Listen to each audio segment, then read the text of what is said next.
Hello everyone, and welcome to the story section of the Out Cold Ox Show. My name is Michael and I am the Ox.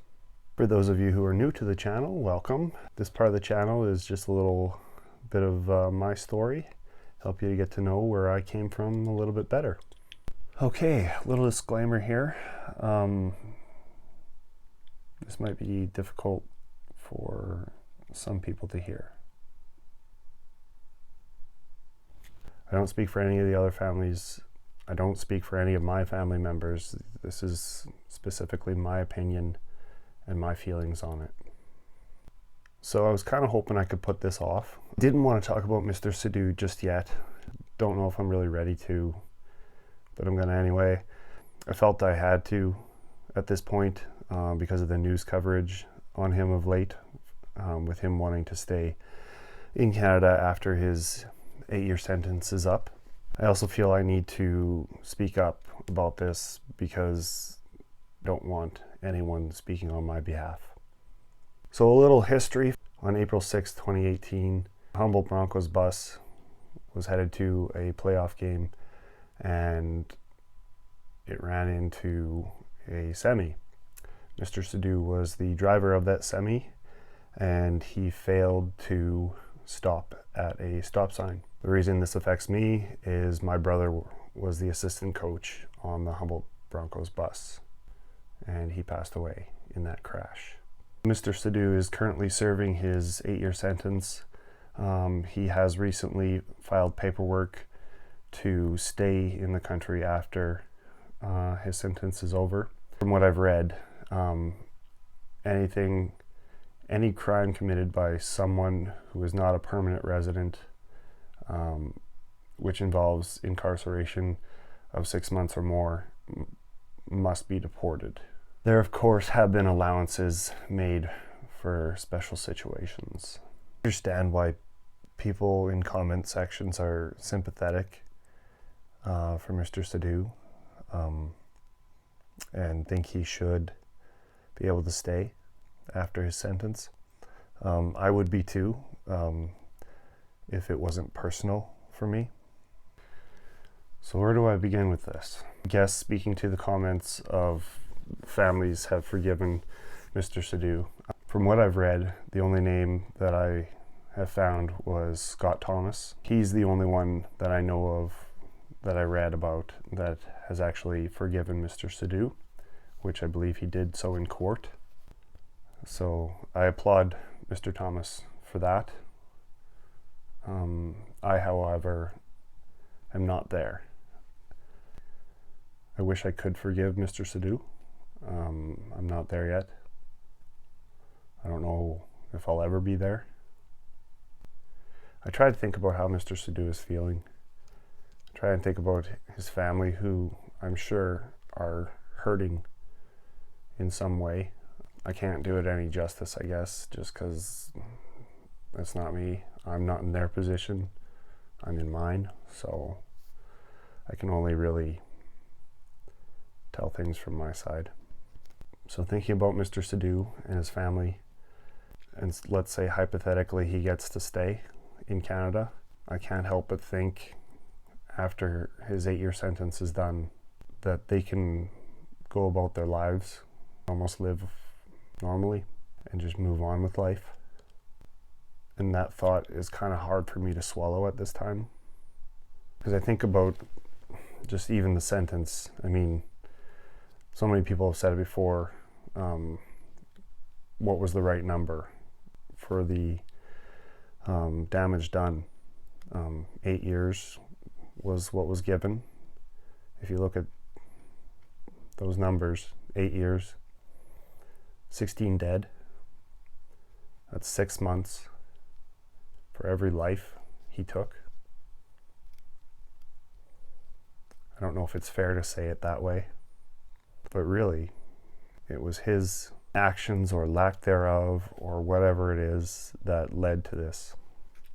So the whole crash thing doesn't make a lot of sense to me. There was a lot of things that just didn't add up in my mind. I drove that road a few months later.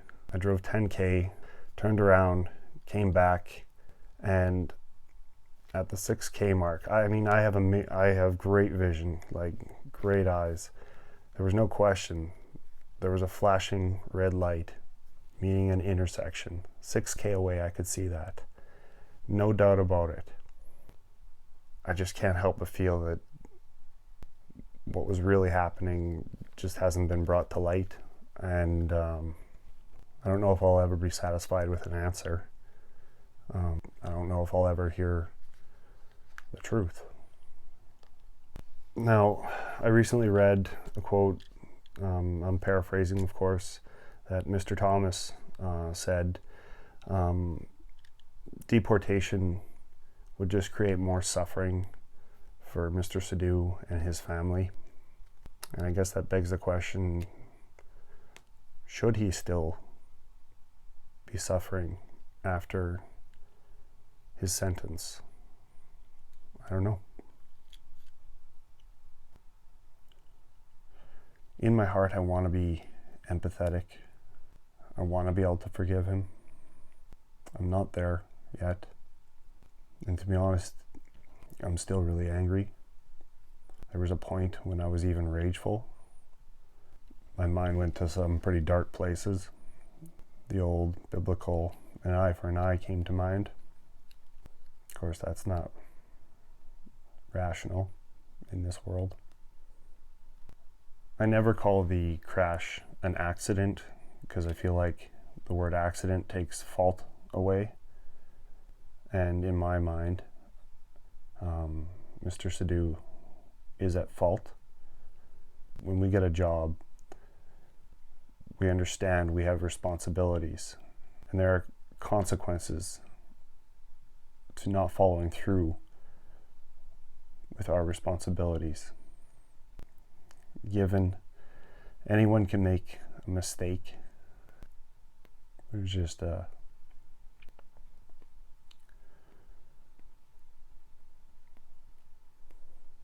was a lot of consequences for a lot of people.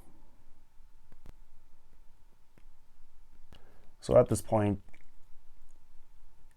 I'm for deportation. I'm sure one day I feel like I'm going to be forever tied to this guy. If he is deported, I'm sure I'll end up feeling guilty for feeling this way. But my mindset on it just right now is, out of sight, out of mind. I'm really tired of constant reminders about this man. When I hear Mr. Sidhu's name or I see a photograph of him, I'm constantly reminded about the crash. I don't think about feeling bad for him. I don't think about how he must be torn up inside. I don't think about his family. I think about the crash. The morning after the crash, we had to go identify my brother's body. And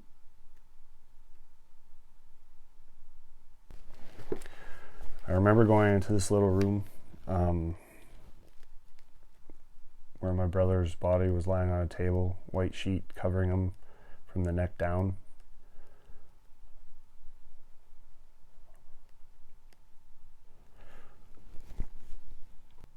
I remember his jaw was broken and he had red rashes all over his face and neck.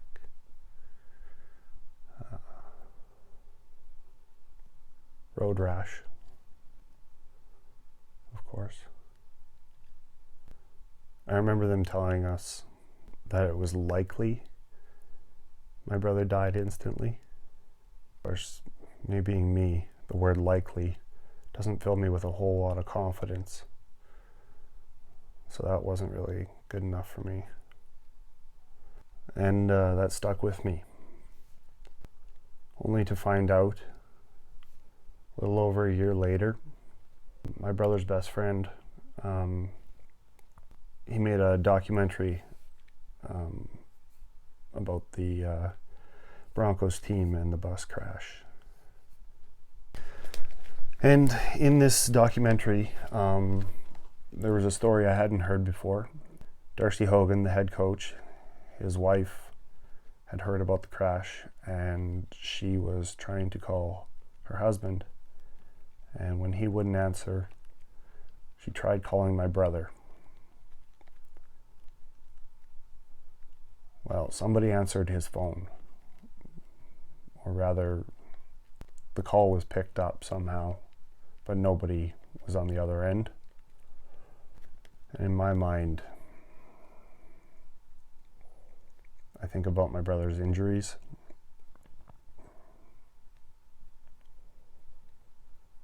And it would be kind of tough to answer a phone call with a broken jaw. So yeah, when I think of Mr. Sidhu or hear his name, I go to the crash. I think about the worst possible case scenario. I think, where was my brother sitting on the bus? At what point was he thrown from the bus? Was he still alive when he slid across the pavement? Was he lying cold? Was he lying cold and alone? Not able to breathe?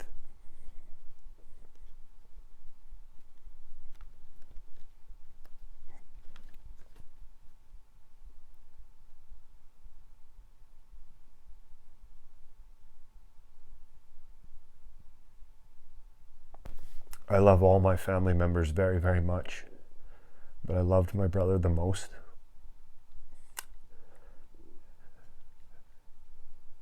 And he took him away. So that's where my mind goes. And that's why I haven't been able to forgive him. That's why I think he should be deported.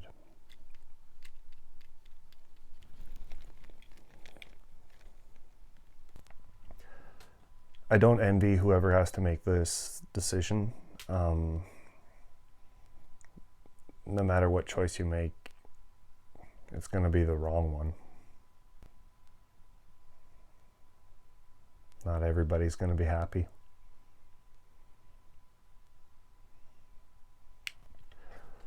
I'm hoping one day I can get past all this and just move on with life. I know I'll never forget, but I really hope that I can grow